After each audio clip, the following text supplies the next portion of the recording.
শিক্ষা ব্যবস্থাকে ধ্বংস করে দিয়েছে দীপুমণি, কি ডাক্তার না? ওকে, ওই ডাক্তার না, কিসের ডাক্তার তোমার দেশে? দাঁতের।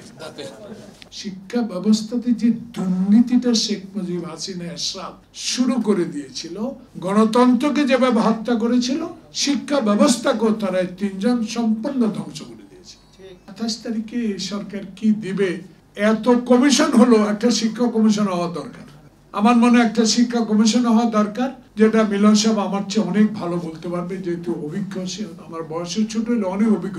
গণতন্ত্র কথা যারা মুখে বলতো, শিক্ষার কথা তারা বলতো। গণতন্ত্র প্রথম কারা হত্যা করছে? যে দাউদকান্দি থেকে ভোটের বাক্স নিয়ে এসে না, রশিদ ইঞ্জিনিয়ার না কার, কে? শেখ মুজিব তখন ক্ষমতায় ছিল। শিক্ষা ব্যবস্থাকে ধ্বংস করে দিয়েছে দীপুমণি, কি ডাক্তার না? ওকে, ওই ডাক্তার না, কিসের ডাক্তার তোমার দেশে? দাঁতের। তাকে বানাইলো শিক্ষামন্ত্রী, একবার বানাইলো ফরেন মিনিস্টার, আবার আরেকজনকে কারে বানাইলো নফল, বাপদাদা 14 গোষ্ঠী, আমি তার নামও শুনি। তাহলে শিক্ষা খাতে যেভাবে হাসিনা তার বাবা শেখ মুজিব ধ্বংস করেছে, এই দুইজনের আমলে আরো বেশি বেশি শেষ করে দিয়েছে। তাই আজকে ডক্টর প্রফেসর মোহাম্মদ ইউনূসের কাছে আমাদের বিনীত অনুরোধ থাকবে, আপনি হয়তো আপনার কমিটমেন্ট ইনশাল্লাহ ঠিক থাকবে, রোজার আগে এই দেশে একটা নির্বাচন হবে, সেই নির্বাচনের প্রস্তুতি নিশ্চয়ই সরকার গ্রহণ করছেন। আমরাও আশাবাদী, আজকে যারা অভিভাবক, শিক্ষক, আমার ডানে বামে যে দুজন বিজ্ঞ ব্যক্তি আছেন, আলোচক আছেন, সবারই একটি আশা, যে আশা নিয়ে মুগ্ধ খোকন রক্ত দিয়েছিল, যে আশা নিয়ে আমরা এখনো বুক বেঁধে আয়নাঘরে দীর্ঘদিন নির্যাতিত হয়েছি, জেল কেটেছি, অত্যাচারিত হয়েছি। সেই কারণে আমরা আপনার কাছে আশাবাদী, এই বাংলাদেশে একটু দেরি হয়ে গেল, যেন আর যেন দেরি না হয়, একটু দেরি হয়ে গেল। শাহাবুদ্দিন যদি 3 মাসে এরশাদের পরে নির্বাচন দিতে পারে, তা আপনি তো 16 বছরের যে কলঙ্কর অধ্যায় শেষ করে 3 মাস বা 6 মাসের মধ্যেই যদি নির্বাচন দিয়ে বাংলাদেশে আপনার নামটা স্বর্ণাক্ষরে লেখা থাকতো, তবু দেরি হলে আমরা আশাবাদী, আমরা এখনো আপনার কাছে আশাবাদী।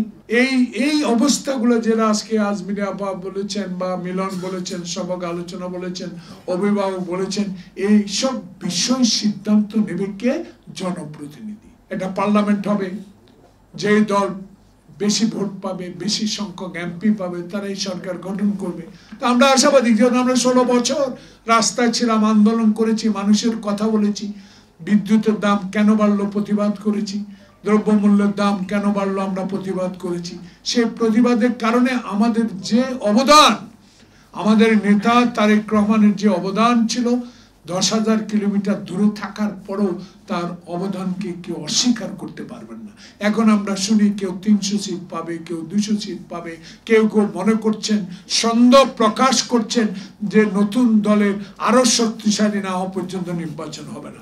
কিন্তু লন্ডন আলোচনার পর আমার এই রাজনৈতিক কর্মী হিসেবে আমার একটা দৃঢ় বিশ্বাস জন্মিয়েছে, ইনশাল্লাহ রোজার আগে দেশে ভোট হবে, এবং শিক্ষা ব্যবস্থা বলেন, আইন শৃঙ্খলা বলেন, সাংবিধানিক প্রতিষ্ঠানগুলো বলেন, দুদক বলেন, সকল কিছুই নির্ভর করবে আগামীতে যিনি সরকার গঠন করবেন, আগামীতে যিনি বিপুল সংখ্যক এমপি নির্বাচিত একক সংখ্যাগরিষ্ঠ অর্জন করে দেশে একটি সরকার গঠন করবেন, সেই সরকার হবে হাসিনার সকল অত্যাচার অবিচারের দিকে খেয়াল রেখে, সামনের দিকে যেন কোনো অবিচার না হয়, বিচার বিভাগ যেন স্বাধীনভাবে কাজ করতে পারে, সাংবিধানিক প্রতিষ্ঠানগুলো যেন স্বাধীনভাবে কাজ করতে পারে, সেদিকে লক্ষ্য রেখে এগিয়ে যাবেন।